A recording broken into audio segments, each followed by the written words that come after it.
नमस्कार, आप देख रहे खबर ट्रेक चैनल। सामाजिक राजनीतिक प्रशासन जुड़ी खबरों को देखने के लिए चैनल को सब्सक्राइब करें और बेल आइकन दबाएं ताकि आपको हर खबर मिलती है। सकल वाल्मीकि समाज द्वारा मृत्यु भोज में आने वाली कुछ बची हुई कुरीतियों को पूर्णतया समाप्त किए जाने के निर्णय पर वाल्मीकि समाज जन लिया गया उस फैसले से युवाओं में खुशी लहर है। इसी को लेकर आज उदयपुर नगर निगम के सुखाड़ा रंगमंच के सामने आतिशबाजी की गई, साथ ही एक दूसरे को मिठाई खिलाकर खुशी जताई। वाल्मीकि के वरिष्ठ समाजजनों को धन्यवाद दिया। जैसे ही वाल्मीकि समाज के युवाओं की दिनांक 12/3/2023 को मुरली मनोहर मंदिर अम्बा माता में सकल वाल्मीकि समाज की बैठक आयोजित हुई। उसमें समाज के संतों, महंतों, गणमान्य व्यक्तियों, बुद्धिजीवियों के द्वारा एक ऐतिहासिक निर्णय लिया गया, जिसमें वाल्मीकि समाज में मृत्यु भोज एवं समाज अन्य कुरीतियों चल रही आ रही उनको पूर्णतः प्रतिबंध एवं बहिष्कार किया गया। राजस्थान राज्य सरकार द्वारा मृत्यु भोज पर भी गंभीरता से निर्णय लिया गया।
चलो, मैं दीपक प्रताप चावरिया पेशे से शिक्षक हूँ और वाल्मीकि समाज से बिलोंग।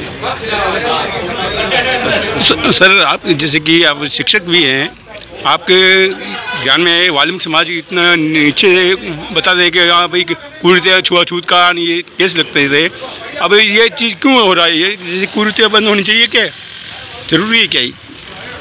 देखिए, जो प्राचीन काल से भारतीय वर्ण व्यवस्था है, तो वो वर्ण व्यवस्था कठोर होते होते जातियों में बढ़ गई और जातियों में भी वाल्मीकि समाज का सदस्य नीचे पायदान पर रखा गया और निचले पायदान पर रखते हुए उनके साथ पिछले 5,000 सालों के जुर्म के अत्याचार कई सारे विकास में बाधक हुआ करते थे। केवल समाज को लगातार अपमानित किया जाता था, लेकिन फिर धीरे धीरे सुधार हुए। बाबा साहब भीमराव अम्बेडकर के माध्यम से संविधान के 11वें संविधान में अस्पृश्यता और छुआछूत के खिलाफ कानून बने, एक नई सोच पैदा हुई, तो धीरे धीरे छुआछूत के केस तो कम होने लगे। लेकिन समाज में अभी भी ऐसी कई कुरीतियाँ हैं जो हमारे समाज के विकास की बाधा है और इन कुरीतियों में मृत्यु भोज भी एक।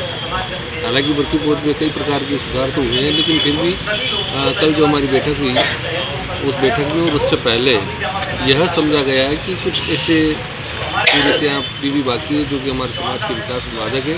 हमारा बहुत सारा पैसा, बहुत सारी एनर्जी, बहुत सारी ऊर्जा उस फील्ड में खर्च हो रही है जो कि नहीं होनी चाहिए और ये सारा का सारा भार उस शोकाकुल परिवार पर हो जाता है। जबकि अन्य समाजों में हम तुलना करते हैं तो मृत्यु भोज या पगड़ी रस्म में इतना खर्च नहीं होता है वहाँ पर जितना कि हमारे समाज में हो रहा है और एक शादी के बराबर खर्चा यहाँ पर हो जाता है। तो उसी कुरीतियों को दूर करने के लिए उन्हें कुछ लागतें जो लगती थी उनको बंद कर दिया गया और कार्यक्रम को संक्षिप्त रूप से बंद नहीं किया, लेकिन छोड़ कर दिया पगड़ी रस्म रीति को।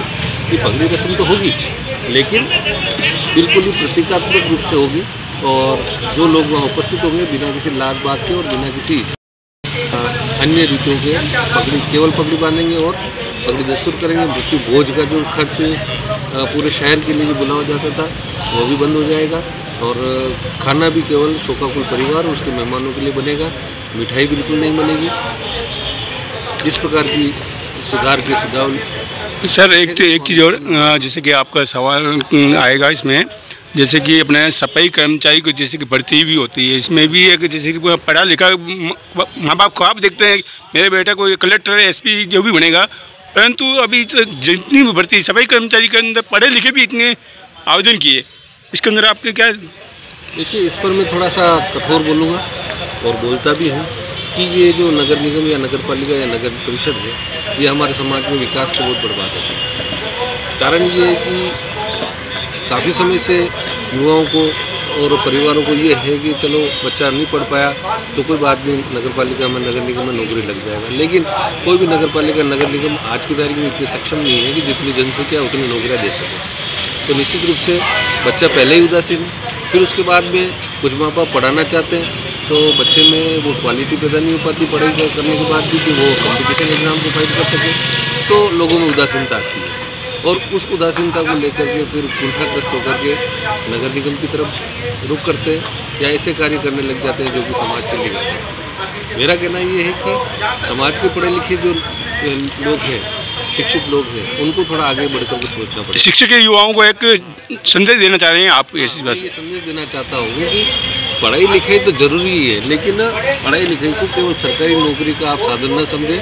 शिक्षा हमेशा जीवन जीने का तरीका बताती है। आप जो भी कार्य करेंगे, अगर आप शिक्षित हैं तो अच्छे तरीके से कर पाएंगे और इसी वजह से शिक्षा तो जरूरी है, लेकिन उसको केवल सरकारी नौकरी प्राप्त करने का साधन न मान करके उस शिक्षा के माध्यम से कोई ऐसे कार्य भी कर सकते हैं जो कि अपने जीवन यापन के लिए, जीविका चलाने के लिए कई सारे कोर्सेज भी हैं, डिप्लोमा डिग्री है, टेक्निकल फील्ड है जिससे बच्चा अपना खुद का हुनर उत्पन्न करके खुद कमाई कर सकता है। और ऐसे उदाहरण भी कई हैं। पढ़े लिखे सरकारी नौकरी वालों को दूसरे कामकाज उद्योग धंधे करने वाले लोग पीछे रखते, उनका जीवन स्तर ऊँचा होता है। तो शिक्षा को एक नौकरी का माध्यम न मान करके इसको केवल एक जीने का साधन माने और इसके माध्यम से अन्य दूसरे कामों में इनका रुझान होना चाहिए। तो निश्चित रूप से इस नगर निगम पर निर्भरता खत्म होगी और समाज और अधिक तेजी से अग्रसर होगा। धन्यवाद। प्रश्न पूछ रहे हो? ओके। मैं रवि राठौर, इंदिरानगर निवासी। तो जैसा कि आज हमारे समाज की तरफ से जो कल बैठक की गई थी, उसमें एक निर्णय लिया गया था जिसमें जो हमारे मृत्यु भोज से रिलेटेड कुछ जो चीज़ें मृत्यु भोज की श्रेणी में आती है, वो कुछ हमारे समाज में अभी भी दिखाई दे रही थी। तो उन चीज़ों को पूर्णतः हमारे समाज के वरिष्ठ लोगों ने, बुद्धिजीवी लोगों ने प्रतिबंध कर दिया है, उसको निषेध कर दिया है। तो उसी तहत हम पूरे समाज जन के लोग खुश हैं और उसको लेकर आज समाज के लोगों ने यहाँ पर खुशी जाहिर करने के लिए पटाखे जलाए हैं और मिठाई वितरण की है। तो हम सभी समाज जन खुश हैं इस निर्णय को लेकर। हम सभी उनका आभार व्यक्त करते हैं जिन लोगों ने इस तरह का निर्णय। युवाओं को क्या संदेश देना चाहेंगे इस विषय में? युवाओं को ये संदेश है कि बार बार एक प्रश्न आ रहा है कि इसकी क्रियान्विति किस तरह से की जाएगी। तो युवाओं से मेरा निवेदन है कि ये जो फैसला आया है ये आप लोगों के हक में आया है, तो आप लोगों को इस चीज़ को ध्यान में रखते हुए हर जगह कहीं पर भी इस तरह का कार्यक्रम अगर आपको सुनने में आता है कि ये कार्यक्रम होते हैं, तो या तो आप समाज के जो बुद्धिजीवी लोग हैं उन तक ये सूचना पहुँचाएँ या हम लोग हमारे जैसे युवाओं तक ये सूचना पहुँचाए कि इस तरह का अगर कोई कार्यक्रम हो रहा है। यानी आप लोगों को जागरूक रहना पड़ेगा, तभी ये जो पूर्णतया से प्रतिबंधित हो पाएगा या इसका खात्मा हो पाएगा इन तरह की कुरीतियों। जागरूकता के लिए क्या चीज़ें अपनाएंगे आप इसके लिए हम मोहल्ले वाइज सभी युवाओं को प्रेरित करेंगे कि अधिक से अधिक लोगों तक ये सूचना पहुंचाएं कि समाज की तरफ से इस तरह का निर्णय लिया गया है और समाज के मोहल्ले में हर जगह बैठक लेकर लोगों को जागरूक करें कि समाज की तरफ से फैसला लिया गया है कि ये पूर्णतया प्रतिबंधित कर दिया गया है। या पोस्टर या कुछ ऐसे लगा के कुछ सुनने में आया है कि हमारे समाज के लोगों ने निर्णय लिया है कि एक पेम्पलेट बनाएंगे और पेम्पलेट के माध्यम से जो कल निर्णय हुआ था उसमें बहुत सारे लोगों ने अपने हस्ताक्षर भी किए हैं।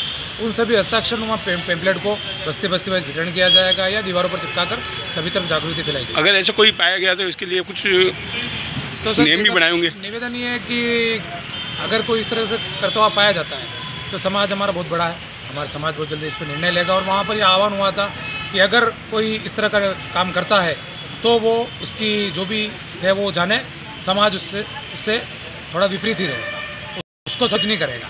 मेरा निवेदन है। सर एक और सवाल है, जैसे कि अभी सफाई कर्मचारी की भर्ती भी आने वाली है, गुलाब साहब ने घोषणा की थी।